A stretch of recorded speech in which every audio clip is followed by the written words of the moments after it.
Bon, alors les amis, après le tour extérieur, on va faire le tour à l'intérieur et vous allez voir qu'il y a quelques changements.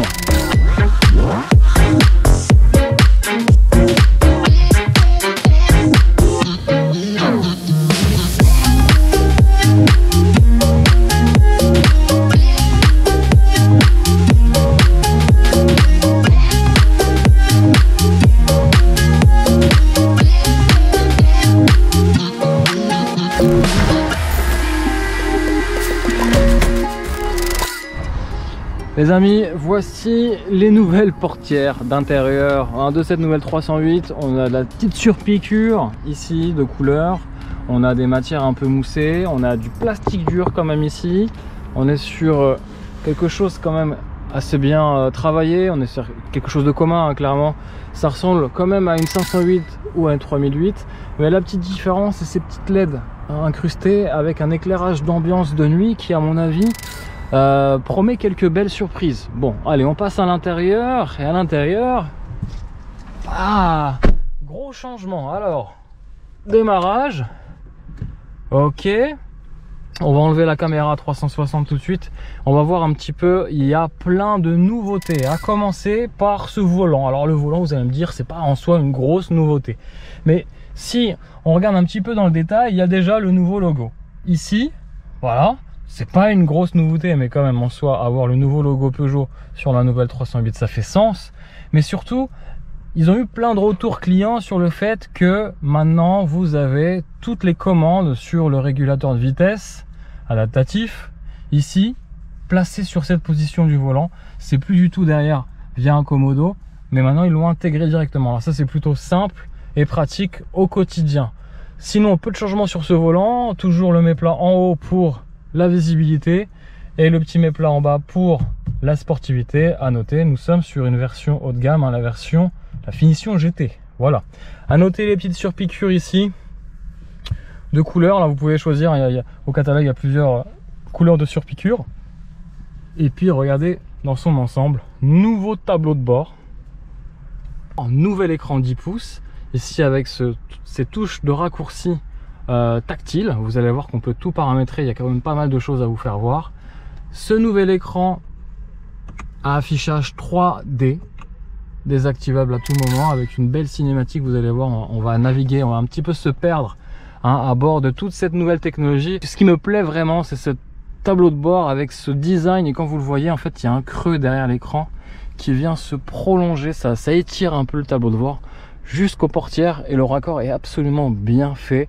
Là, vous avez du plastique moussé, vous avez voilà une matière un peu aluminium. Alors je pense que ça s'allume hein, même de nuit, hein, ces petites stries que vous le voyez, c'est très beau. Vous avez une planche de bord légèrement moussée. Alors c'est pas le top du moussage, mais vous avez une petite surpiqûre. Peugeot souhaite rivaliser directement hein, avec les concurrentes, notamment Golf 8 et autres Audi A3. Voilà les amis, est-ce que pour vous déjà, à ce stade, à ce niveau, clairement, la 308 peut rivaliser avec toutes ces allemandes? À vous de me dire un petit peu aux commentaires. Avant d'aller plus loin, soyons clairs, je pense que tu en as déjà assez vu pour te faire une petite idée. Et penses-tu sincèrement que cette nouvelle Peugeot 308 pourra faire face à l'intérieur, par exemple, d'une Volkswagen Golf 8? Ou bien plus sérieusement à celle d'une Audi A3, ou bien encore à celle d'une BMW série 1, ou alors à la reine de la catégorie, celui d'une Mercedes classe A. Alors qu'en penses-tu? J'attends maintenant ton avis sur ton intérieur préféré, en commentaire bien sûr. Allez, nous on continue l'exploration à bord de cette nouvelle Peugeot 308. Nous on continue un petit peu la visite. Les petites enceintes focales hein, pour justement pour les fins mélomanes, apprécier votre playlist préférée. On va commencer d'abord par cet écran affichage 3D 10 pouces, hein, c'est un combiné digital qui sera disponible dès les premières finitions, clairement. Donc ça c'est aussi une bonne nouveauté. Fini hein, l'affichage analogique, vous allez tout avoir en numérique, que ça vous plaise ou non. Et puis on a plusieurs types d'affichage. Alors à noter, je sais pas si vous le voyez, vous avez ici le monogramme Peugeot avec le drapeau français Cocorico. mais honnêtement ça match plutôt bien. L'affichage 3D pareil, c'est plutôt sympa. Ça agit comme un calque et ça va afficher au premier niveau les premières informations. Voilà. Ensuite, on est ici sur une boîte automatique AT8, donc à 8 rapports, avec le sélecteur ici de vitesse. On est sur une version hybride, donc on aura le petit bouton break pour ceux qui veulent plus de freinage à la décélération. Et puis sur les parties basse de l'habitacle, on est sur un plastique peu valorisant, mais on est quand même sur un secteur des compacts. Et je vous rassure, même les Allemandes font la même chose. On passe sur cet écran, ce grand écran qui je trouve est très bien assemblé, je trouve, parce que en fait ils ont subtilement en fait finalement prolongé cet écran avec ce plastique brillant noir. Il se prolonge ici en dessous du combiné, ce qui permet en fait d'avoir des lignes ultra fluides et qui se prolongent vraiment à l'intérieur de l'habitacle. Donc on a vraiment l'impression d'avoir un espace très aéré, très flottant quelque part. À noter aussi ces aérateurs ici qui à l'image d'une Passat par exemple, c'est l'image que j'ai. Voilà, vous avez ces aérateurs, ces bus d'aérateurs qui se prolongent jusqu'à l'extrémité, donc c'est plutôt pas mal. On a des angles très saillants, très pointus ici, très dynamiques. Ça donne le là. C'est un petit peu dans l'ambiance des nouvelles Peugeot 3008 et 5008 et 208. Donc une belle mise à jour sur cette nouvelle 308. On va faire un petit peu la révolution, terminer l'ancienne génération d'écran tactile. Là on est sur une pure révolution. Alors on a ici nouvelle génération d'écran 10 pouces. On a des raccourcis numériques qui s'appellent, Thomas, des iToggle. Voilà, c'est un petit peu la mode et ils sont personnalisables. Alors là ici on a le bouton Home, mais on peut avoir, alors je vais baisser la radio, hop, je coupe le son directement, ça c'est plutôt pas mal. Ils sont personnalisables, alors c'est vraiment présent sur cette finition GT. Sur les autres finitions, les premières finitions, vous n'aurez pas peut-être ce raccourci numérique. C'est pratique. Peugeot a vraiment écouté le retour de ses clients sur les anciennes générations de 308. Ils ont du coup intégré trois niveaux de réglage possibles pour la climatisation. Vous avez le bouton ici physique raccourci qui arrive en deuxième niveau pour régler la climatisation, la ventilation, la température.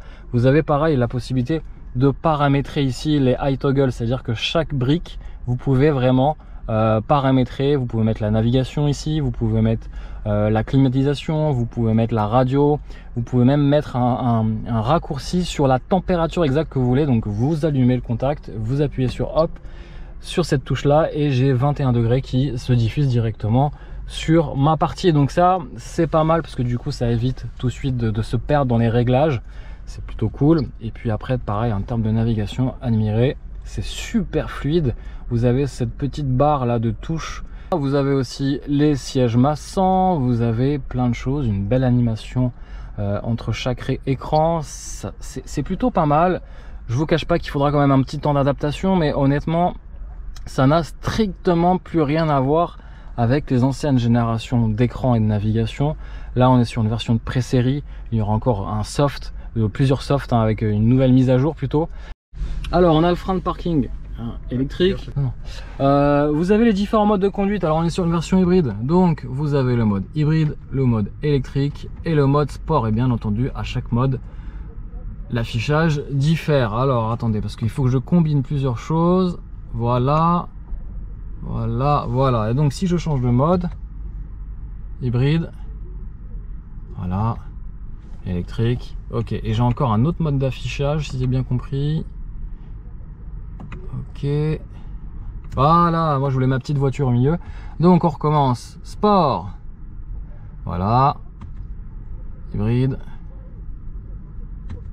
et électrique. Voilà, vous sachez que vous pouvez tout personnaliser, tous les écrans de gauche et de droite, vous pouvez personnaliser. On continue un petit peu le tour de l'habitacle. On a ici un chargeur à induction, on a prise USB-C ici, prise 12 volts ici, tout rangement éclairé ici, boîte à gants, hop, c'est le plus important quand on achète une 308, boîte à gants ultra profonde. On a un rangement pour mettre les clés de votre 308. Alors on a deux clés, on a un emplacement surtout pour mettre vos boissons, c'est plutôt sympa. Un autre petit rangement, donc en fait ils ont repensé un petit peu les ingénieurs à l'intérieur pour justement avoir toute cette place Et alors du coup, ça se voit encore plus avec cette boîte en automatique qui permet de dégager plus de place et donc avoir plus de rangement. Ça, c'est plutôt cool.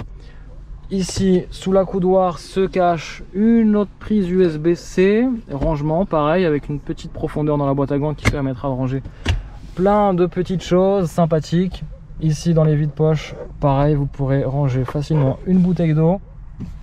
Après, la qualité des plastiques et des matériaux, bon, ça reste quand même un cran en dessous, je ne veux pas vous mentir, des allemandes premium, notamment Mercedes et BMW et Audi. Là, c'est vrai qu'on est sur une version pré-série, peut-être que ça va changer. Mais sur ce point-là, là, il y a cette partie-là, plastique dur, les boutons, ça va, ça reste acceptable au toucher. On est sur de l'aluminium, là on est sur une poignée de porte assez travaillée. Mais ça manque un peu de toucher, de mousse. Voilà un petit peu. On va parler peut-être des sièges. Ces jolis sièges bien rembourrés, très confortables. Des sièges en cuir Napa, perforés, ventilés. Donc ça, c'est plutôt une bonne nouvelle. Avec ce fameux logo, encore une fois, Peugeot, le fameux lion, gravé carrément dans les appuis-têtes. Honnêtement, au toucher, ça reste assez sympathique. À noter aussi la couleur de la carrosserie qui est visible à l'intérieur. On passera juste après sur la partie habitabilité sur les places arrière, mais pour le moment je trouve que plutôt c'est une bonne chose, hein, cette nouvelle 308 à l'intérieur. Il y a de très bonnes choses à l'intérieur de cette 308. Alors on est sur des sièges ici à réglage, de réglage à mémoire. On est sur un seuil de porte en aluminium gravé Peugeot en noir cette fois-ci, pédalier en aluminium, moquette avec surpiqûre. C'est ce jaune tonique, je vais l'appeler, kryptonique. J'ai un petit peu du mal avec ce nom là. Et puis vous avez voilà des super beaux sièges en cuir Napa, perforés ou ventilés, chauffants sûrement et massants d'ailleurs. Alors ils sont très beaux, bien travaillés, j'adore, et très confortables, hein, vraiment. Bon les amis, on va passer aux places arrière. On va voir un petit peu si l'habitabilité a changé. Présentation des portes intérieures, bon, est-ce que ça vaut le coup? Là par contre je trouve qu'il y a un peu plus de place, hein. Il me semble que l'empattement a été un peu plus rallongé, ce qui profite un petit peu aux places arrière. On a pareil de jolis sièges, on a l'impression que ça a l'air d'être confortable. Alors verdict, bah écoutez les amis, ça reste surprenant parce que je m'attendais à avoir moins de place et finalement j'ai pas mal de place. Alors là ils ont eu l'intelligence clairement chez Peugeot, c'est bien creuser les sièges à l'avant. J'ai mon petit filet de maintien si je veux mettre mon petit bouquin de lecture pendant que papa voyage, hein, papa conduit à l'avant. Pareil ici, petit accoudoir pour me mettre vraiment confortablement bien à l'arrière. Pareil, hein, j'ai la possibilité de mettre mes petites boissons froides ou chaudes, mon petit café, pareil pour embarquer, pour les voyages c'est plutôt sympa, ou même pour les enfants. La petite trappe à ski qui est juste derrière. On va dire que là, clairement, la 308 marque une sérieuse différence par rapport aux allemandes. Vous les connaissez, les allemandes offrent un peu moins d'habitabilité aux places arrière, notamment la BMW série 1. Alors, s'agissant d'une voiture hybride, forcément, alors, vous avez la trappe à essence qui s'ouvre ici. Vous avez la trappe pour recharger ici. On est sur un PHEV, je vous le précise, 225 chevaux. Et la trappe à essence qui est ici. Donc à peu près, au global, à peu près 600 km d'autonomie. Mais ça, on le verra vraiment clairement, les amis, dans les essais, puisque là, c'est vraiment une découverte statique, hein, de cette nouvelle 308. On va faire le tour du coffre. Alors, le coffre, il s'ouvre ici. Il n'y a plus besoin d'appuyer sur le logo ou ni sur le 0. Hein. Historiquement, c'était sur le 0. Est-ce que vous connaissez d'ailleurs l'histoire? Pourquoi Peugeot avait mis, hein, l'ouverture du coffre sur le 0? Je vous laisse réfléchir et je vous dirai la réponse juste à la fin de la vidéo. Alors, le coffre se s'ouvre, hop, ici. Alors, surprise, on est sur une version hybride. Et la version hybride, vous allez le voir, on a une partie qui est réservée, finalement, vous le voyez, aux batteries. J'imagine que c'est les batteries. Donc ça vient entacher un petit peu le volume de coffre qui initialement sur les anciennes générations des Peugeot 308 était à peu près à 420 litres de volume de chargement. Là ici on a un peu moins puisqu'on a un étage de volume de chargement qui n'existe pas. On verra que allez, une petite estimation parce qu'on n'a pas les chiffres et je vous le mettrai un petit peu dans la vidéo, mais je pense qu'on est sur du 380 litres de volume de chargement sur la version hybride, ce qui correspond aujourd'hui actuellement au volume de chargement d'une BMW série 1 qui elle n'est pas hybride. Donc ça c'est encore un autre bon point pour cette 308, c'est qu'elle gagne en volume de coffre sur la version hybride, mais surtout aux places arrière. Et ça, c'est une bonne nouvelle.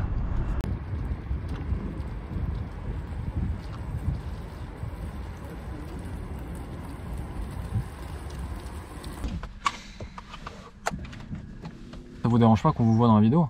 Non. Non. Sauf que vous êtes masqué en plus. Ouais. On va pas vous reconnaître. Ok.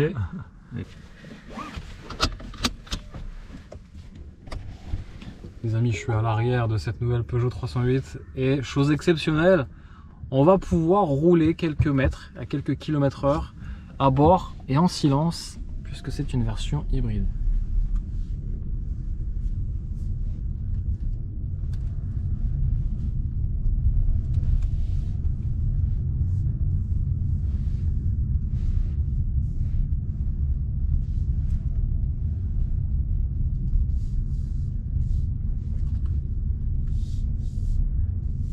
Est-ce qu'il est possible que vous puissiez peut-être manipuler la climatisation?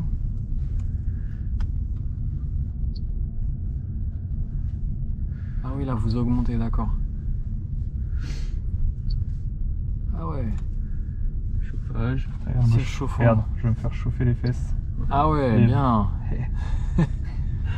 Je peux t'assurer que là ça chauffe. Hein.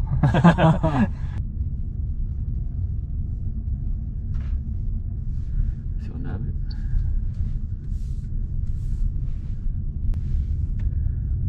C'est en thermique si vous voulez. Ah, yes. Voilà. Là on passe en thermique. Là on va faire un 0 à 100.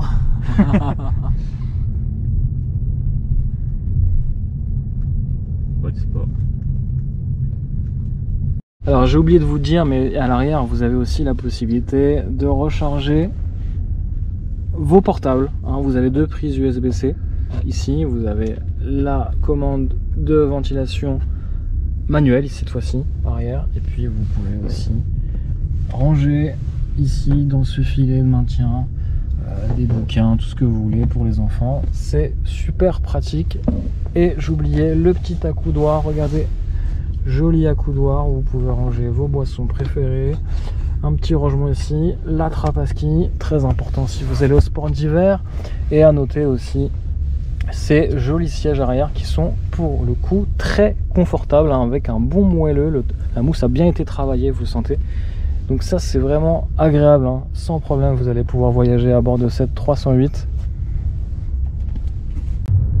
Donc pendant que je me fais bercer un petit peu à l'arrière, regardez, j'ai vraiment de la place. Alors on sait que l'empattement a été rallongé, ça profite directement aux passagers arrière. J'ai facilement 15 cm devant moi. Je vais pas dire que je suis un grand gabarit, je suis un gabarit de taille moyenne, de taille standard, et je peux vous garantir que deux adultes sans problème peuvent voyager pendant des milliers de kilomètres à bord de cette nouvelle 308. Les amis, hélas, la présentation intérieure arrive à sa fin. J'espère que cela t'a plu. Si c'est le cas, n'hésite pas à nous donner de la force. Faites péter le compteur de like à fond et surtout abonne-toi si ce n'est pas encore fait. Les amis, merci pour votre soutien et on se donne, nous, rendez-vous très rapidement en vidéo bien sûr. Prends soin de toi. Ciao, ciao à tous.